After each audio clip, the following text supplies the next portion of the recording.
Nepal railway company limited Nepal सरकारको पूर्ण स्वामित्वमा रहेको जसको केन्द्रीय कार्यालय भनेको जनकपुर धामको धनुषामा रहेको छ।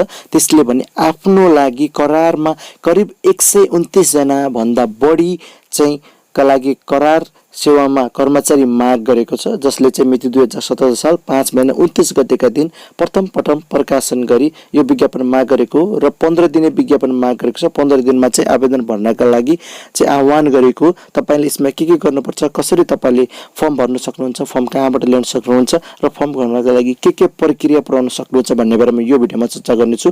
यो भिडियोको अन्तिमसम्म जोडेर रहनु होला। त्यो भन्दा अगाडि साथीहरु, तपाईले हाम्रो टेक्निकल आर्किटेक्ट युट्युब च्यानललाई अहिलेसम्म सब्स्क्राइब गर्नु भएको छैन भने अहिले नै तल देखेको रेड सब्स्क्राइब बटनमा क्लिक गरेर साइडमा रहेको बेल नोटिफिकेसनबाट अल नोटिफिकेसनलाई अन गरिदिन होला। आउनुहोस् भिडियोलाई सुरु गरौँ।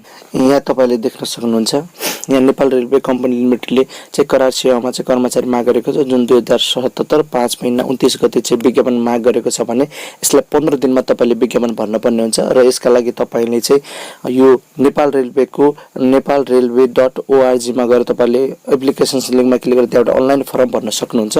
यहाँ तपाईलाई विभिन्न पद गरेर लगभग 129 पदमा खुलेका छन्, जसमा तपाईलाई विभिन्न योग्यताहरू मागेका छन्। तपाईले यहाँ विज्ञापन देख्न सक्नुहुन्छ। त्यहाँ विज्ञान शाखा अधिकृतको लागि तपाईलाई स्नातक उत्तीर्ण छ, त्यसरी कानुन अधिकृतको लागि कानुन विषयमा उत्तीर्ण गरेको र त्यसैगरी तपाईको यहाँ धेरै छन्।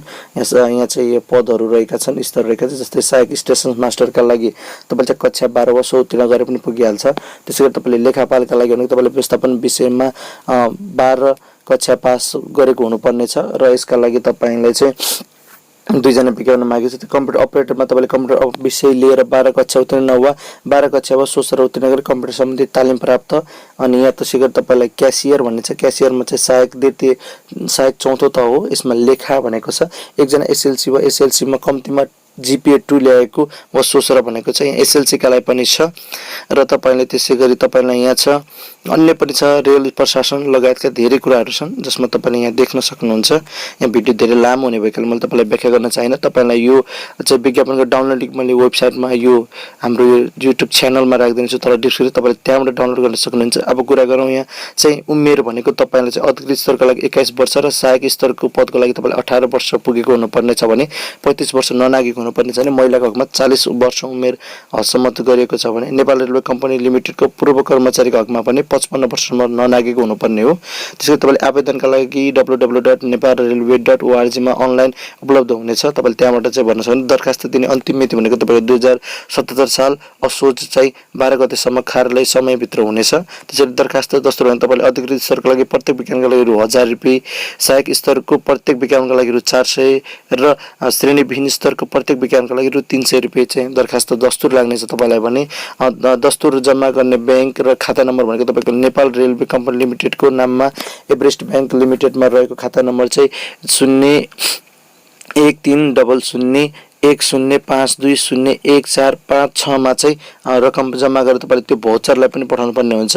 र छनौट किसिम भनेको तपाईको शैक्षिक योग्यता, कार्य अनुभव तथा अन्तर्वार्ताको माध्यमबाट गरेर तपाईको छनौट भनेको यसमा लिखित हुने छैन। शैक्षिक योग्यता, कार्य अनुभव तथा अन्तर्वार्ताको माध्यमबाट र दरखास्त फारम 7 अपलोड गर्नुपर्ने कागजातहरू भनेको तपाईले नेपाली नागरिकताको प्रमाणपत्रको प्रतिलिपि, न्यूनतम शैक्षिक योग्यताको लब्धाङ्ग पत्रको प्रतिलिपि, नेपाल बाहिर तपाईले चाहिँ प्रमाणपत्र प्राप्त गर्नु त्यो समकक्ष प्रमाणपत्र चाहिनेछ र चारित्रिक प्रमाणपत्र भनेको तपाईले क्यारेक्टर सर्टिफिकेट पनि चाहिनेछ भने तपाईले माथि योग्यता भएको 16 लब्धाङ्ग पत्र, चारित्रिक प्रमाणपत्र प्रतिलिपि राख्न सक्नुहुन्छ। तालिम तथा कार्य अनुभव भएमा श्रेणी तथा अवधि खुल्ने प्रमाणपत्रको प्रतिलिपि, तालिम लिएका तथा अनुभवीलाई ग्राह्यता दिनेछ। यसमा तालिम भए तपाईले झन् सजिलो हुनेछ। हालैसालै खिचिएको पासपोर्ट साइजको फोटो भनेको छ, तपाईले यहाँ फोटो पनि राख्न सक्नुहुन्छ।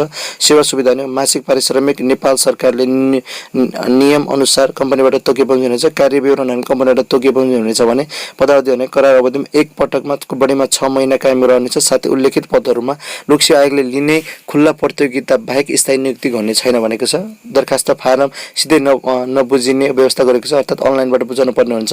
अन्तर्वार्ताको मिति भनेको तपाईलाई पछि सार्वजनिक गरिनेछ। यहाँबाट तपाईले यसरी थाहा पाउन सक्नुहुन्छ। तपाईलाई यो विज्ञापनको चाहिँ नोटिस मैले यो हाम्रो डिस्क्रिप्सन बक्समा दिनेछु। यहाँबाट तपाईलाई यहाँ यो अपलोड गर्नुपर्ने जुन फाइलहरु छ, यो फाइलहरु कसरी बनाउने के भन्ने त्यो सम्बन्धी हामीले भिडियो बनाएको छौं। र तपाईलाई मोबाइलबाट पासपोर्ट साइजको फोटो चाहिने हामीले त्यो सम्बन्धी नै भिडियो बनाएर तपाईले त्यहाँ मोबाइलबाट पासपोर्ट साइजको फोटो बनाउन सक्नुहुन्छ, त्यसलाई अपलोड गर्न सक्नुहुन्छ। अब तपाईलाई चाहिँ यहाँ विज्ञापन चाहिँ कसरी चाहिँ यहाँ गएर तपाईले अनलाइन फारम भर्ने भन्नको लागि तपाईले यहाँ चाहिँ वेबसाइटमा गएर तपाईले लेख्नु पर्ने चाहिँ यहाँ नेपाल यहाँनिर तपाईले नेपाल रेलवे भनेर लेखेर यहाँ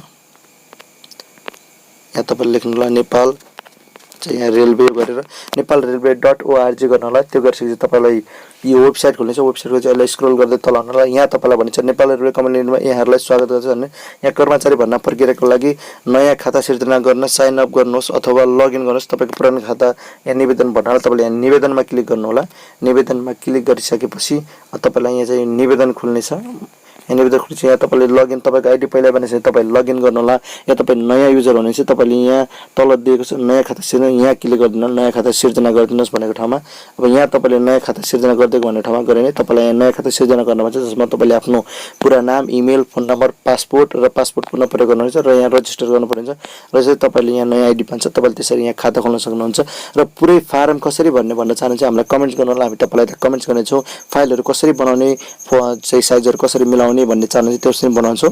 तपाईलाई हामी यो भिडियोमा यति नै जानकारी गराउन चाहेका थियौँ। साथीहरु तपाईहरुलाई यो भिडियो कस्तो लाग्यो आशा छ मन पराइदिनु भएको होला। मन पराउनु भएको छ भने यो भिडियोलाई लाइक गरिदिनु होला, कमेन्ट गरिदिनु होला, साथीहरु माझमा यो भिडियोलाई शेयर गरिदिनु होला र हाम्रो च्यानललाई सब्स्क्राइब गरिदिनु होला। यतिन्जेल भिडियोहरु साथ दिनुभएको यहाँहरुलाई पनि धन्यवाद।